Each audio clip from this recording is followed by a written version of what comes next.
Look, I'm the first to label myself a bit of a Google fanboy.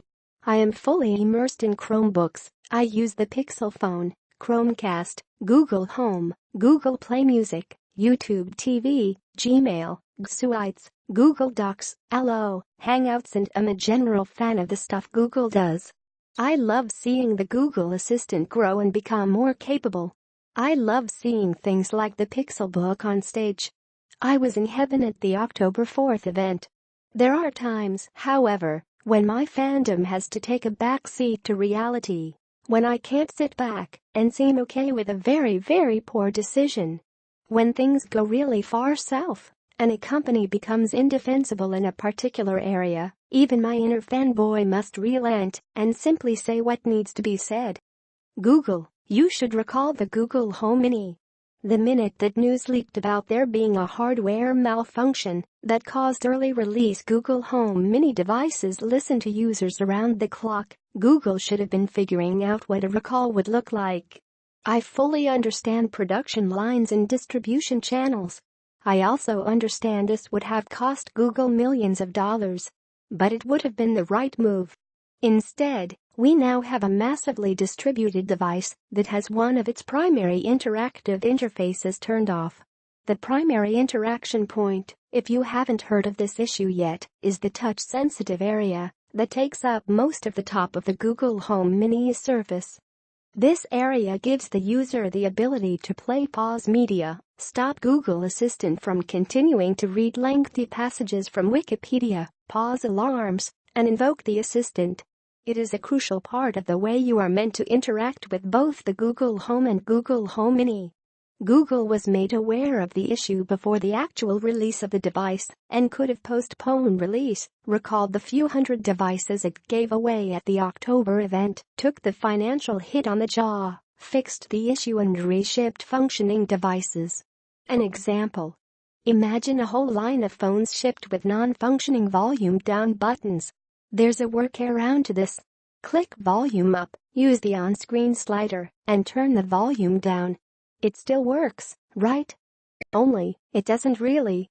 A standard and substantial interaction point is gimped severely in this example and would not be considered acceptable. Why, then, is the removal of the top touch area considered a proper fix to the earlier mentioned issue? If the hardware is causing randomly triggered listening by the assistant, the hardware needs to be fixed and replaced. Had the issue been some nascent feature that no one will ever really use, I could see Google sweeping this under the rug and moving on. But the main pause button, that also acted as the hardware invocation of the assistant. How can removing that core functionality be seen as anything but broken?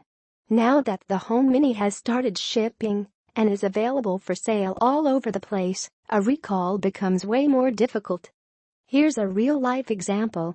In our home, the Google Home Mini was placed in my daughter's room, and she used it at night to play music, to go to sleep to.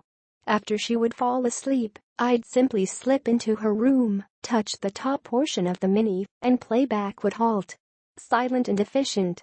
Since she started the music right on the Google Home, there were no casting notifications or other devices controlling the media, so the only way to get it to stop was to tap the top or say "OK Google" loud enough for it to hear me and ask it to stop.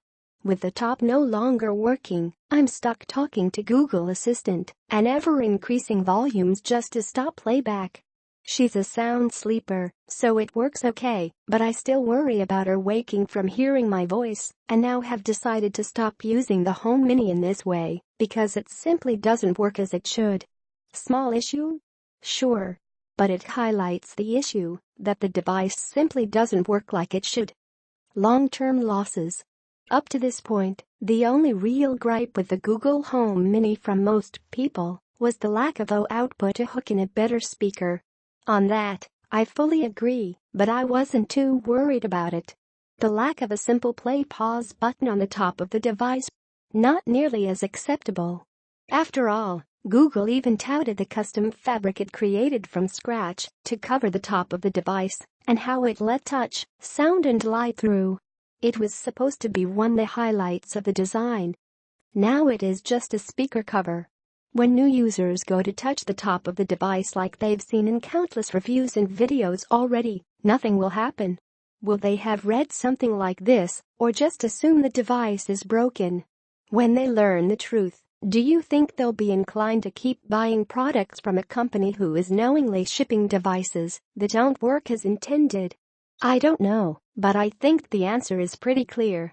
The Google Home Mini is one of Google's most affordable ways to get the assistant into new users' homes. It is one of the number Google devices that could see mass adoption much like the Chromecast. And now it is mired in this poorly handled fiasco. So lighter thoughts. Kudos to Google for owning the issues and patching the problem right away. I'm very proud of how they handled that. But continuing to sell a product that clearly doesn't function as it should and allowing a janky workaround to be the answer seems like a terrible way to handle things. Perhaps something like a trade-in program could work. Once properly functioning devices are in the supply chain, Google could offer those with faulty units of direct swap if the lacking functionality bothers them. Perhaps Google's statement to Android police was poorly worded. When they said they were permanently disabling the touch portion on top, they meant for the first run of devices. So far, we simply don't know that. What we know is it is turned off to stop the bleeding, and permanently disabled doesn't sound very promising that we'll see the functionality return. So, with all that said, I simply say, please, Google, recall this device and ship the properly working version. Take the hit and make the long-term play. Do the right thing.